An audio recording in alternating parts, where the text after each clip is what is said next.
Thank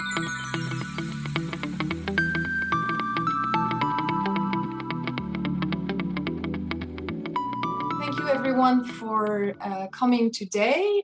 This webinar is about grievance mechanism and a recently developed training by ASI, BSR, RMI, and the Copper Mark. So I am Camille Dornat, Learning Manager at ASI, and I'm joined today by colleagues from BSR, RMI, the Copper Mark, and Leo von Carlowitz, who is involved in the ASI complaints mechanism. So I will let you introduce yourselves. I can get started with this round of introductions. So my name is Anna Stanker. I'm a project manager at RMI. RMI stands for Responsible Mineral Initiatives, and I'm very glad to be in this conversation on grievance mechanism today with my colleagues and with our audience. And just calling a name, I'm passing it over then to Hilary. Hello, everyone. Good morning and good afternoon. My name is Hilary Amster. I am the Director of Assurance and Impact at the Copper Mark, and really excited to talk about how we look at grievance mechanisms. And I think it should just be worth noting here that the standard that the Copper Mark uses is one owned by the RMI, by Anna's organization. And so you'll see a lot of crossover between the two in this training. Thanks so much. Hi everyone, my name is Alice Pease. I'm a Human Rights Manager at BSR. BSR is a not-for-profit sustainability consultancy and business network which has over 300 members from across sectors, including the extractive sector. We have been partnering with these three organizations today to develop a training, and we're very excited to share the contents of that training later today. Hello from me as well. My name is Leo von Carlowitz. On the one hand, I work for the CONEX support unit of the G7 initiative, CONEX, that supports developing countries in complex contract negotiations. And I also work as consultant for the ASI, among other things, as a lawyer in the grievance mechanism. Thank you. Thank you very much, all of you. We are very excited to have you for this webinar. So please use the Q&A box at the bottom of the Zoom panel. You can send them through as we go, and we have allocated enough time at the end of the session to answer your questions. So today we will first go through the requirements of our three standards, so ASI, Copper Mark, and RMI regarding grievance mechanism, and then Alice will guide us through an overview of this training that we have just developed to help you implement and run best practice mechanism. So Leo, over to you. Thank you very much. Yes, let's look at criterion 3.4 of the ASI performance standard that deals with grievance mechanisms. All certified entities must implement complaints mechanisms aligned with the effectiveness criteria of the UN Guiding Principles on Business and Human Rights. They're listed there: legitimate, accessible, predictable, equitable, transparent, rights compatible, a source of continuous learning, and based on engagement and dialogue. And in addition to that, the ASI requires companies to have a grievance mechanism that's adequate to address affected populations and organizations' complaints. The complaints mechanisms must be shared with affected populations and organizations, I might say in a format that they can understand, which requires a bit of an active outreach element. The grievance mechanisms must be regularly reviewed and publicly disclosed. This is the third version of the performance standard with significant expansion in comparison to the previous version. I'll come back to that later. Next slide, please. Another addition relates to due diligence in conflict-affected and high-risk areas. And unlike the previous version, this one has been expanded very much to mirror the 5-step framework of the OECD due diligence guidance. And you see here under A, the need for entities to establish strong management systems. And according to the OECD guidance, this includes the setting up of a grievance mechanism. Thank you. Next slide, please. In last year, we or ASI conducted a evaluation study on the implementation of key governance and social criteria by ASI entities. And the surprising finding with respect to criterion 3.4 was that entities were rated conformant for 95%, but only 22% were actually best practice, conforming to what sort of all elements that the standard said. And we were wondering what it was, so we dived into it more and found certain issues. One of them was that the principles of the standard at the time, version 1, actually it's also version 2, were unclear to many entities and also auditors. The principles were slightly different than the UN guiding principles effectiveness criteria. And so maybe that might have explained a bit of a problem in understanding. It was interesting to see that at least auditors didn't report at all on special steps that entities did to have a grievance mechanism that would be culturally and gender sensitive. So they did not report on, let's say, special ways of communication to address particular cultural issues, to use easy language or images. They also didn't kind of indicate that entities would use particular points of contact in case of sexual harassment, or agree or address non-work related gender issues such as maybe land rights for women and so on. And another interesting finding was that the understanding of what grievance mechanisms should look like varied quite considerably between, let's say, Western multinational companies and Chinese companies. And general differences were that on Chinese web pages, there was generally much less information. Generally, that there was a reluctance to publish on internal processes, and maybe generally that there was less of an individual complaints culture, kind of showing that these companies used a pretty different language than the one in the West. In the end, we came to the recommendation that the meaning of the principles for adequate grievance mechanisms should be clarified, which happened with the adoption of the new standard version, and that auditors should be trained on what adequate grievance mechanisms are. And this training actually is in implementation of this recommendation. Next slide, please. And just allow me a brief pitch for the ASI complaints mechanism. On the ASI webpage, you will find all of this information, how members, auditors, whistleblowers, and other stakeholders can launch complaints relating mainly to certification and accreditation issues, but also to the conduct of ASI members or ASI staff. And we do think that this is best practice that we invite aggrieved parties to use. Thank you very much.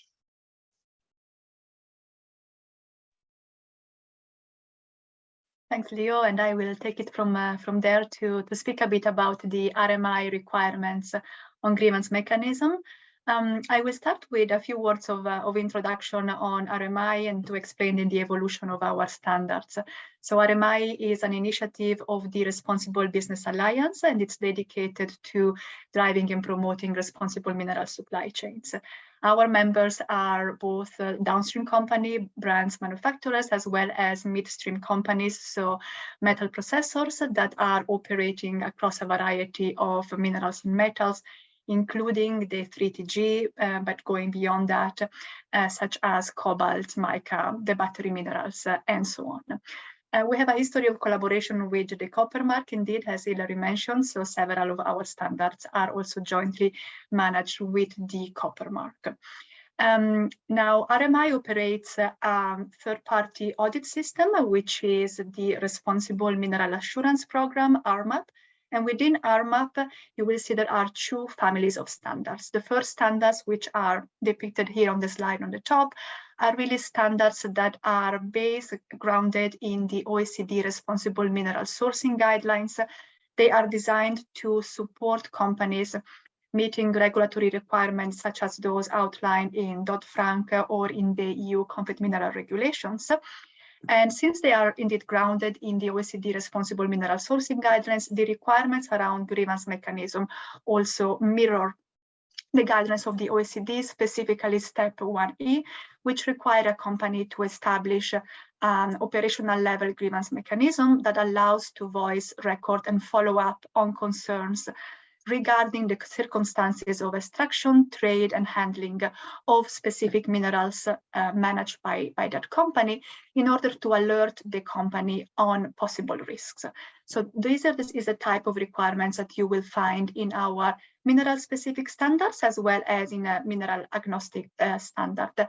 In addition to that, we have introduced since 2021 an ESG standard, which is grounded in the United Nations Guiding Principles for Business and Human Rights, and takes as a starting point the OECD M&E framework and responsible business conduct. Now, on that basis, we have expanded the requirements on grievance mechanism in order to align them with UNGP principles 29 and 31 in terms of the attributes, the qualifiers of the grievance mechanism, and what the grievance mechanism is expected to deliver. According to the ESG standards, companies are required to establish or participate in effective operational level grievance mechanisms that are open to individuals and communities who might be adversely impacted by the operations of a company or by their supply chain. Now, in practical terms, what this means within the standards is that companies are required to demonstrate that affected stakeholders, and that could be workers, it can be communities, so that affected stakeholders can raise grievances and they can seek a resolution or a remedy for their grievances in an environment of safety and without fear of retaliation or discrimination.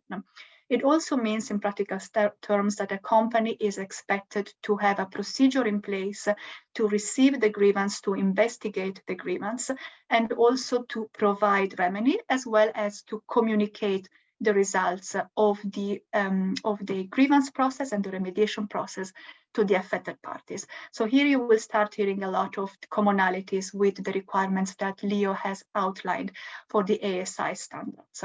I will not go more into the details of the standards requirement per se, because I think you will hear also more from Hilary on those. So if we go to the next slide, I would like just to spend a few words explaining how the requirements of grievance mechanism fit into the broader work of our member companies, of our auditees and RMI. So we look at the grievance mechanism not as an end in itself, but really as a means to an end, as an instrument, as a channel that allows companies to be alerted on potential or effective risks and adverse impacts, and to take action on that. And taking action can mean undertaking early mitigations activities in order to prevent certain negative impact from occurring or from expanding, but also providing then remediation and possibly compensation for the stakeholders that have been negatively affected. Now, how to do that is also part of the type of guidelines that we are extending to our members and to their supply chain. So grievance mechanism really a means to one end and an integral part of the due diligence process of a company. We recognize that the need for a grievance mechanism is not only rooted in the RMI standards or in the one or the other industry-specific standard. It's really a requirement which is coming from the broader landscape in which companies are operating. So we have seen that there are very strong expectations from stakeholders and calls for companies' accountability, which can be met through the establishment of an effective grievance mechanism. And it's also a need for companies to meet national or regional due diligence requirements, which are in many cases grounded in the UNGP. We can think of the German Supply Chain Act or the forthcoming EU battery regulation or corporate social responsibility directives. Now, this all is part also of a company local and global license to operate, and really identifying and understanding that having a robust UNGP-aligned grievance mechanism is not a metal or mineral specific issues. It's really a cross-cutting requirements as a universal requirement is what has allowed us as business association to come together to share our experiences and to seek to provide aligned, streamlined guidance for any company, regardless of the standards that are being used, to establish a grievance mechanism that can meet the UNGP effectiveness criteria and that is effective in its operation and delivers on the expectation of stakeholders. So that's really, I would say, my message on the core guidelines that you will find in the training that we have jointly developed. And with this, I will pass it on to Hilary. Thanks, Anna. Apologies, this slide is very text heavy, but I did just want to give show everyone exactly how this works within the Copper Mark standard. So just as I mentioned, the Copper Mark is an organization that assesses, is a third-party assurance framework for environmental, social, and governance issues throughout the copper value chain. And so we did very proactively choose to use an already existing standard, which is the RMI's risk readiness assessment. And these are considered the Copper Mark criteria for responsible production. I want to make three broad comments here without reading everything on here. The first is just to say that the UN guiding principles and this, in particular, the effectiveness criteria do show up regularly within the criterion themselves, within the actual expectations for the assessment. And so it comes up with stakeholders, it comes up with employees, and it comes up in the context of UN guiding principles based human rights, right? So it does sort of flow throughout. And then references to similar type mechanisms also show up throughout the environmental criteria as well. So with that in mind, I wanted to just mention that as we work with the RMI right now to revise this standard, to revise the risk readiness assessment, we've actually pulled this out more broadly to say this is sort of a foundational element that really goes under governance and should be applicable to all of the other criteria. As has been mentioned by my colleagues already, this is not exactly separate from all of the other issues that we're all looking at, but it's a way to identify risks, to address risks, and to remedy those risks. One of the things that we have seen throughout the assessments that we've already done is that this is all in place in terms of the expectations in a sort of checkbox format, but the effectiveness element certainly could be worked on. And the last thing then that I want to say is that the effectiveness element can be worked on for all of us. So even the Copper Mark has our own grievance mechanism that is available. We say that any user of the Copper Mark can use it. If you don't have a grievance mechanism, you can reference ours, right? And we too are looking to understand how best we can make this more effective, more understood, more available, more relevant, and something that's honestly just used more. So I will stop there. I did just want to point out some of the key themes that we were getting out of this, and I hope that you'll all enjoy and watch the trainings. Thanks, Hilary. So I'll just give you a more structured look at what this training looks like and maybe some of the context behind how we came to develop the training. So as I mentioned, BSR is a sustainability network and consultancy, and we advise multinationals on human rights across strategy, goal setting, policy development and implementation. So these three organizations, the Copper Mark, RMI and ASI, came to us and said, look, we really want to develop a training. We want it to be as practical as possible. So together we worked, these four organizations worked together to really take the UNGPs and the effectiveness criteria and think, what does this look like in practice? We know that we're asking companies to align with the effectiveness criteria, but we want to break that down in a more digestible format. So this training is really about providing that practical approach to meeting the UNGPs. It's a training which is spread across 3 modules, the 2 very short modules. The first one looks at the purpose and benefits of a grievance mechanism. We then go into providing an overview of the international standards and requirements on grievance mechanisms, but really the bulk of the content is in this 3rd module, which looks at the practical approaches, tools and examples to establish, improve and run a grievance mechanism. I should say that I think, this collaborative approach to developing it really helped us and, this collaboration think through those very practical questions, and we are very happy with the end content that we've produced. It's designed for practitioners, so whether that's at the corporate level or site level, and it's also designed for auditors. I should say that it's freely available, it's open sourced, so it really should be shared very openly and widely with your suppliers, with your clients, and across the value chain. So now I'll run through and give you a bit of a look and feel as to what the training looks like. It's a recorded training, so you can find it online, and I'll point you to the right links in a moment.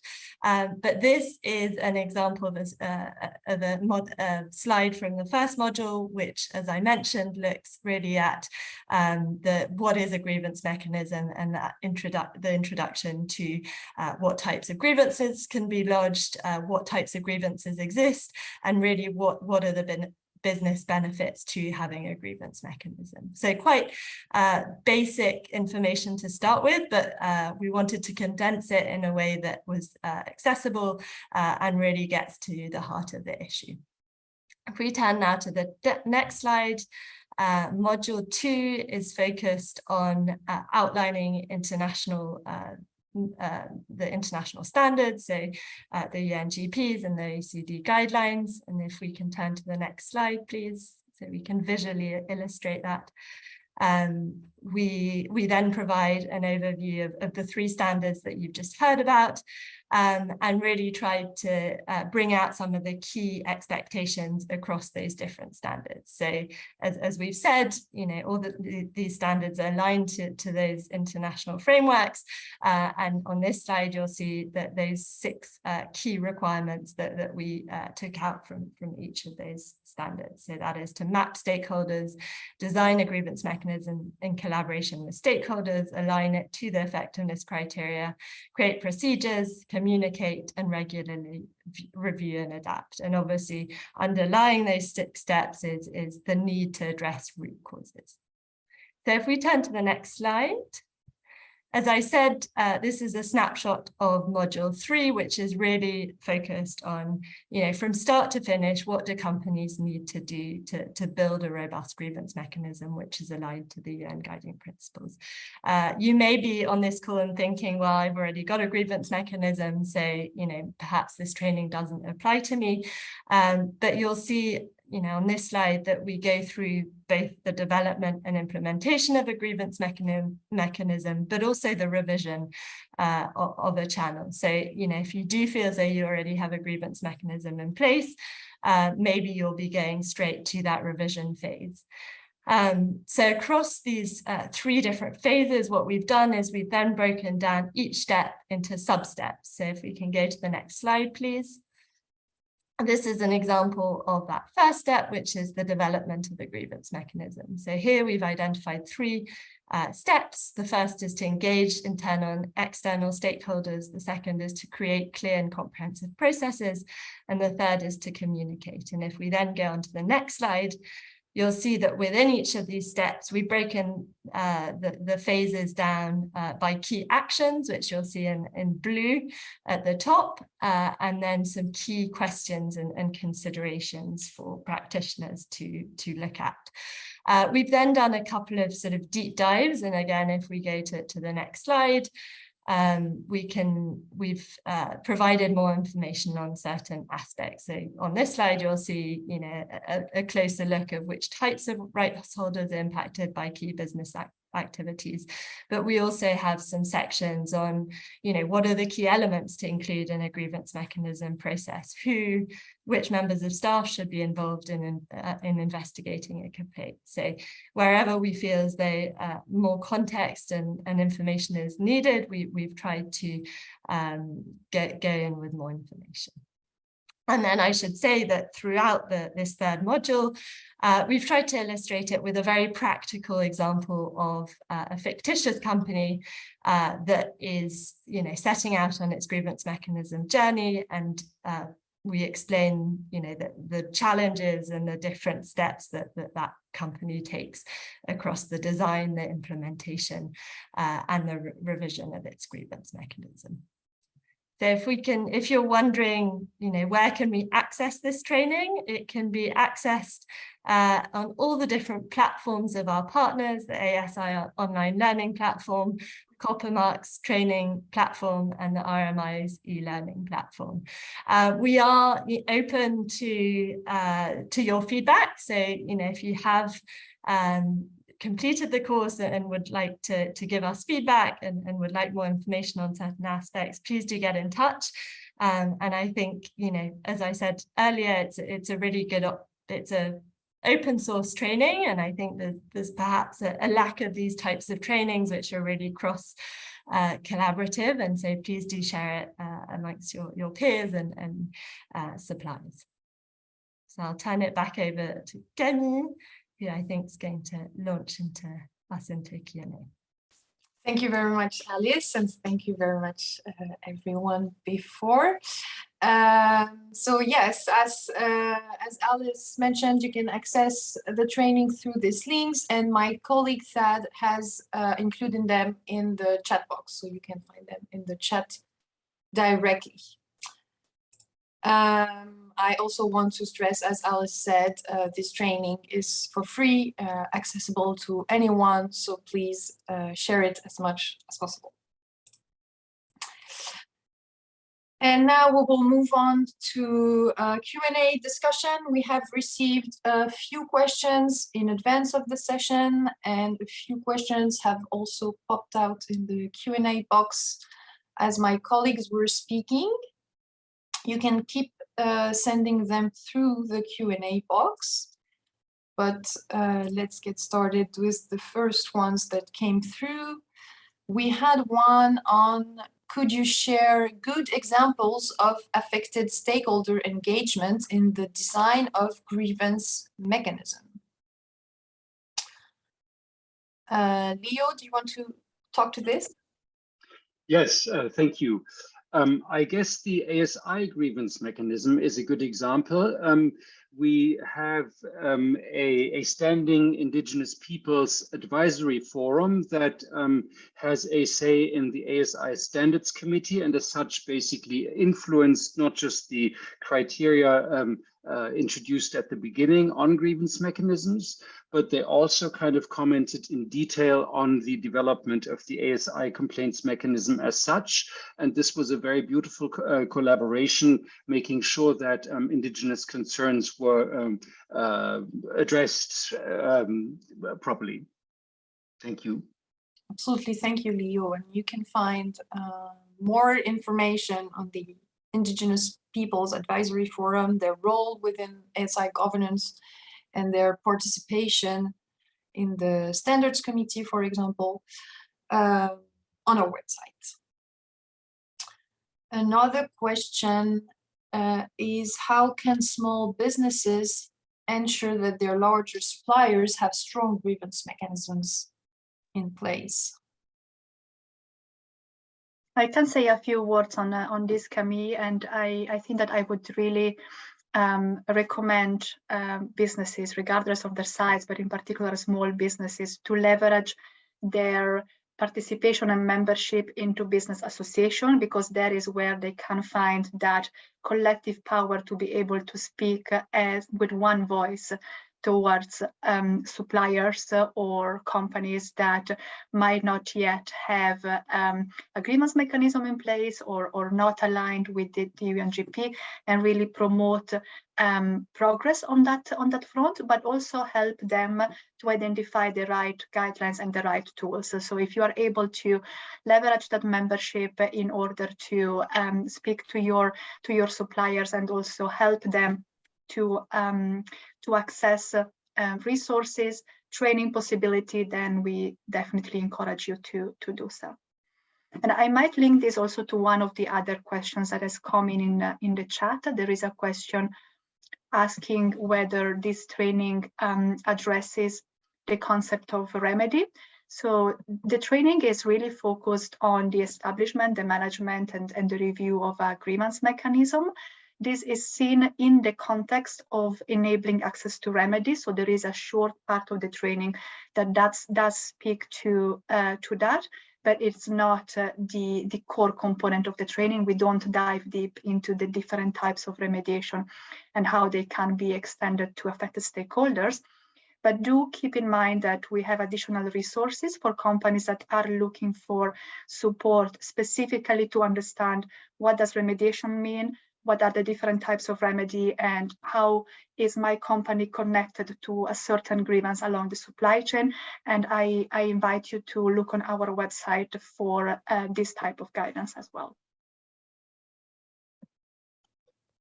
Thank you, Anna.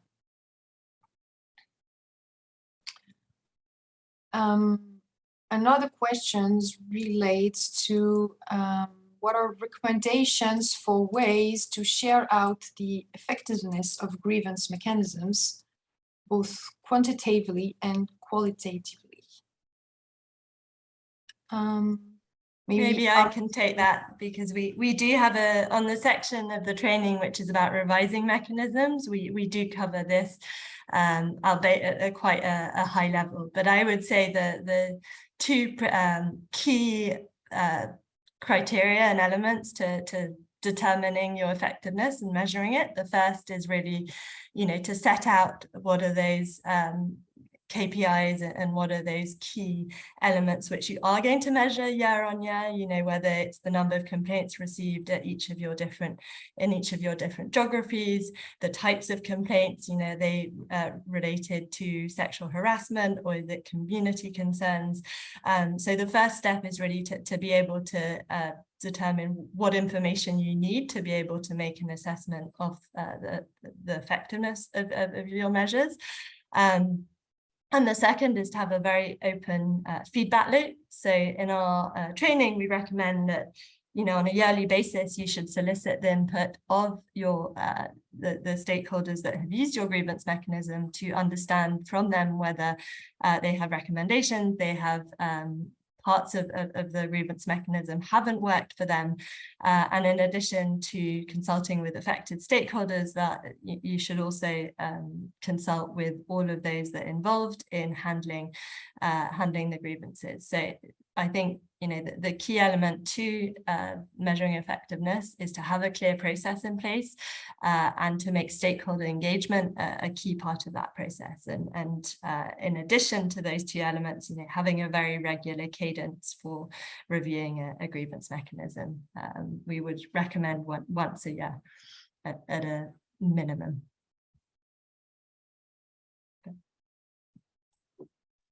Maybe if I could just add to that as well, this is Hillary. I think one thing too that's generally a good practice is to do some testing, some surveying of the different stakeholders.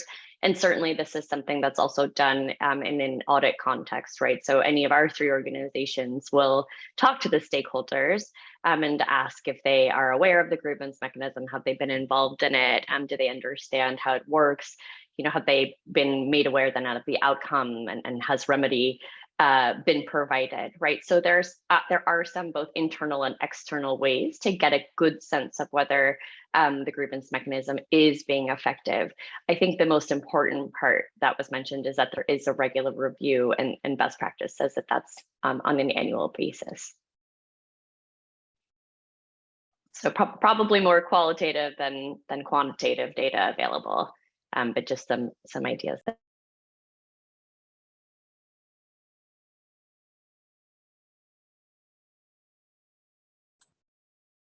Thank you, Hilary.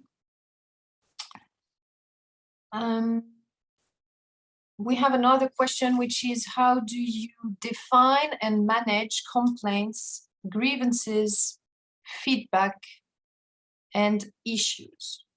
So this is something that the training goes through.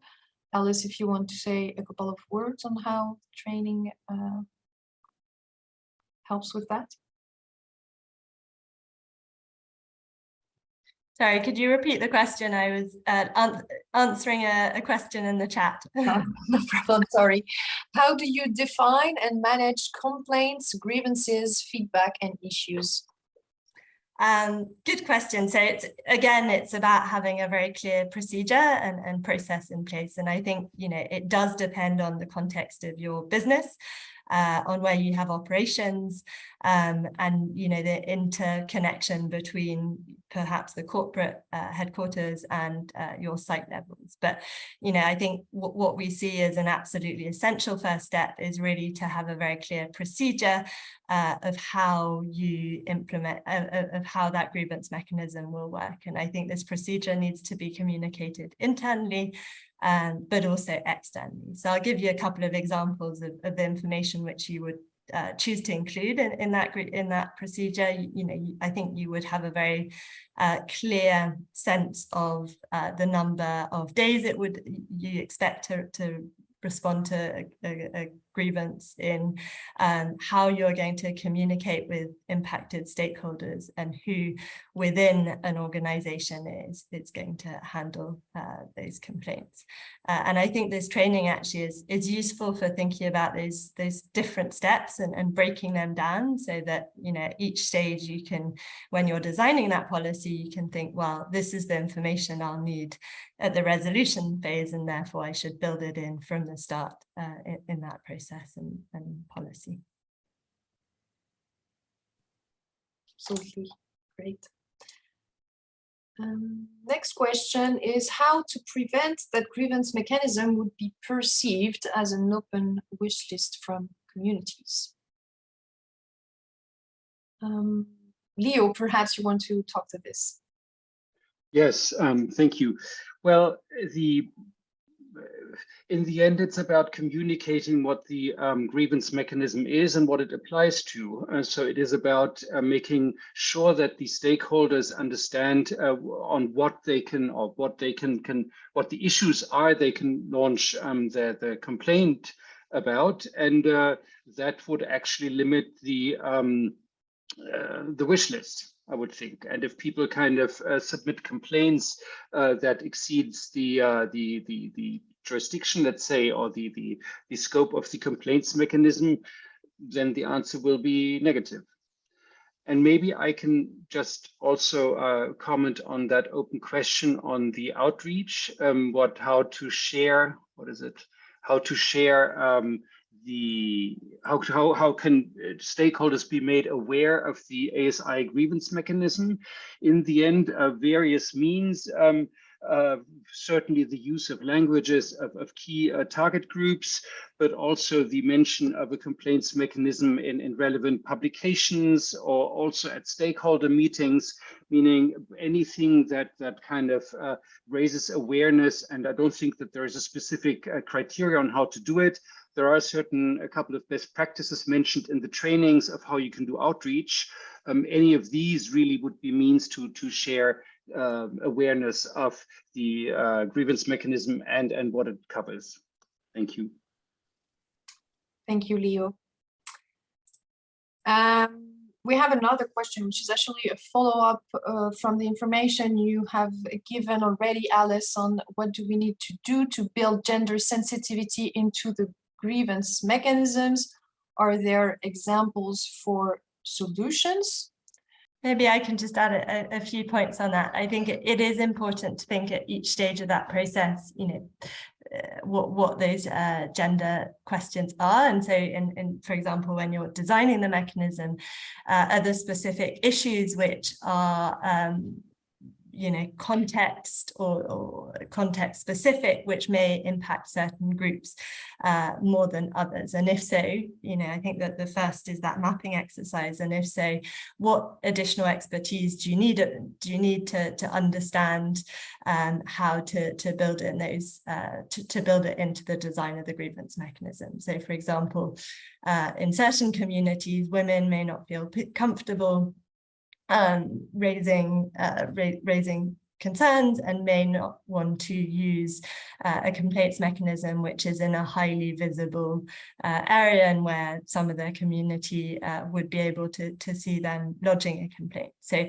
thinking of that in the design where which groups may be more vulnerable and the potential barriers to raising complaints, I think it is an important one. But there's gender considerations throughout the next steps, implementation and revising. It's also important to consider those questions. And I think if you feel as though your organization doesn't have specific context or expertise on these areas, engaging with external stakeholders who may be able to provide you important perspectives on the issue is always a good step. Thank you. Our next question is, how can multinationals effectively ensure that there are no human rights abuses in their suppliers from countries with a weak rule of law where the abuse of human rights is a regular practice? So I think that falls under a broader human rights due diligence scope within the ASI performance standard, and I'm sure also within RMI and Coppermark standards. There are specific requirements and guidelines around conducting due diligence within your supply chain, and the grievance mechanism is one component within that space to allow affected stakeholders to voice those potential issues through the grievance mechanism. If you want to add anything else, please feel free to do so.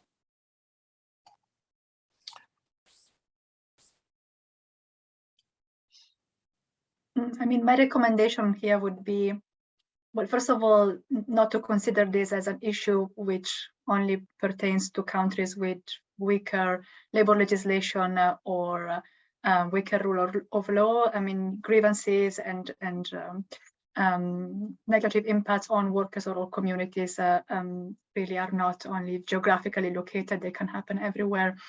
And I don't think that here we're looking at a scenario where a company carries all the responsibility to make sure that there are no abuses happening in their supply chain. A company is part of a broader ecosystem, so where also governments and civil society and trade unions do play a role.